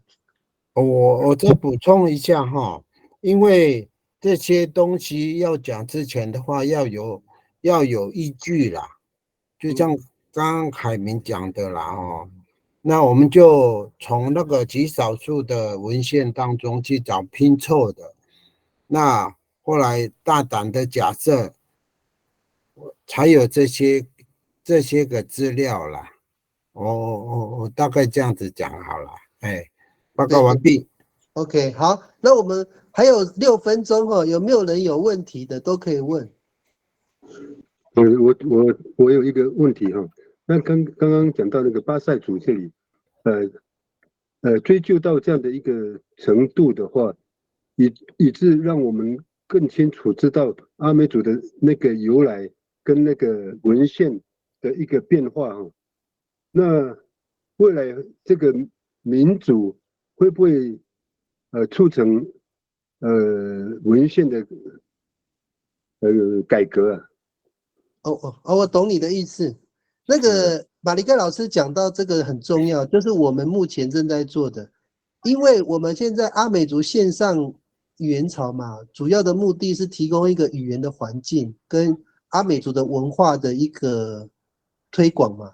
那我们既然发现了文献上对阿美族人的历史诠释不够完整那我们自己的族人应该自己要站出来用我们自己的族人的大家的能力，会讲族语的啊，会去找文献的啊，有部落经验的啊，大家我们集合大家的能力大众人的智慧一定是最棒的个人没有那么强，我们一定要集合各位的能力跟智慧，我们一起来把阿美族的历史把它重新论述一遍，让我们的下一代在读我们的历史的书的过程不仅仅更了解自己，也对民族过去的我们的阿美族的祖先的一些过去在南洋的这种航海的交易的贸易的动作感到就是自豪就是让自己有民族自信心不要一直觉得我们原住民啊或阿美族啊好像在某个领域上就只能从事某种工作，不一定，我们其实很有能力的，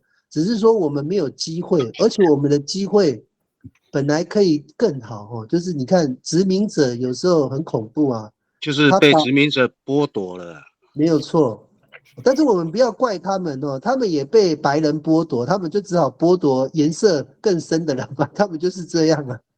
所以我们只好想办法把我们自己的历史重新论述，让更多我们的下一代知道我们阿美族人何其的优秀，我们的族人都跑到日本去了，现在日本的血统你去查查看，应该也有阿美族人的DNA 在里面。我们的阿美族人像你看那个李老师刚说辽国也有，所以我们到处跑啊，阿美族人不是只有在台湾呢，阿美族人这个名字到清朝到日本时期才有人叫我们阿美族，那之前我们叫什么？根本没有名字啊，你们懂吗？阿美族人根本是一个没有名字的民族，后来有阿美族这个，大家说你是阿美，我是阿美。16世纪哪里有阿美族这个字？哪里有板炸？没有这些字啊，那个是后来的。所以为什么历史文献不知道巴塞族是阿美族？因为讲巴塞族的时候是荷兰、西班牙的时候，那个时候阿美族都没有名字了，所以现在的历史学家不知道现在的阿美族跟那个巴塞族有什么关系啊？我们会讲族语的，我就说要集众人的智慧。我们从亚绍的法塞。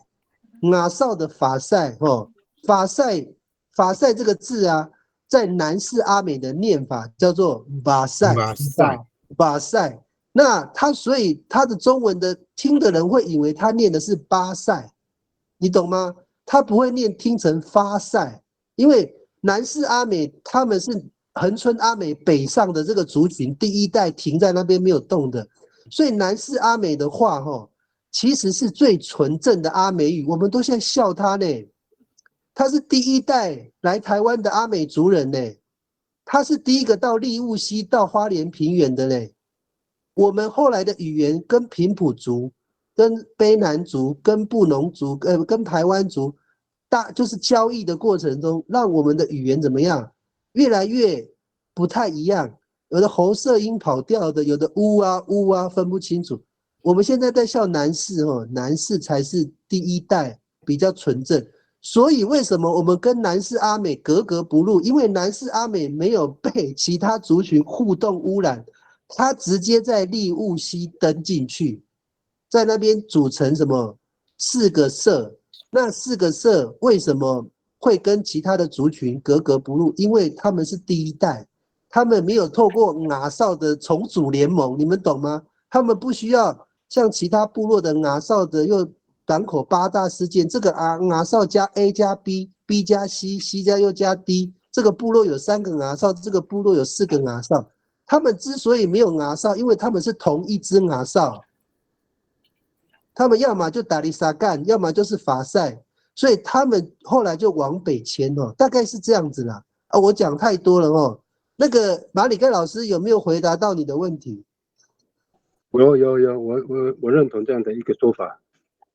好了，我们今天也是讲话很累2个小时没有休息呢。那个李老师，我们8点59分你帮我们下个结论。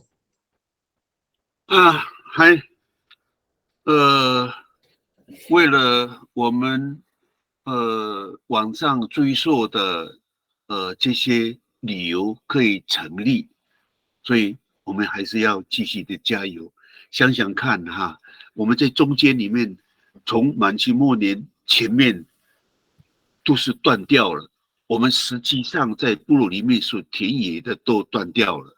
我们现在前面这一段时间都是经过了这些文献里面，然后我们再去追的。那我们可以很知道说，巴塞是从撒那亚塞这一边，它文献里面也有说，所以我们从这个路线里面去追的时候，这个巴塞好像跟阿密斯有连结哦。